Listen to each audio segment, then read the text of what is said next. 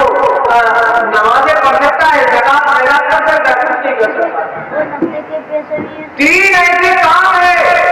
جس کو میں آپ حضرات کو بتا دیتا ہوں، اگر ہم رات کریں گے تو اللہ تعالیٰ ہم اور آپ کو مرنے کے بعد بھی عطا فرمائے گا۔ سبحان اللہ۔ تین پہلا کام وہ ہے، پیارے آقا صلی اللہ علیہ وسلم ارشاد فرماتے ہیں کہ سب سے پہلا کام صدقہ جاریہ ہے۔ آپ علم حاصل کر لیجئے اور کسی کو سکھا دیجئے۔ آپ نے اگر تھوڑا سا بھی علم حاصل کیا اور علم حاصل کرنے کے بعد آپ نے کسی اور کو سکھایا، وہ کسی اور کو سکھائے گا، وہ کسی اور کو سکھائے گا، جب تک آپ کا بنایا ہوا چلتا رہے گا، لوگ اس کے صدقے میں سیکھتے رہیں گے۔ آپ اس دنیا کو چھوڑ کر چلے بھی گئے تو مرنے کے بعد بھی اللہ تعالیٰ فرشتوں سے فرمائے گا، اے میرے فرشتوں، یہ تو دنیا کو چھوڑ کر چلا آیا ہے، لیکن تب بھی اس کے نام آسمان میں ثواب ملتے ہو۔ ان کے نام آسمان میں ثواب ملتے ہو۔ پہلا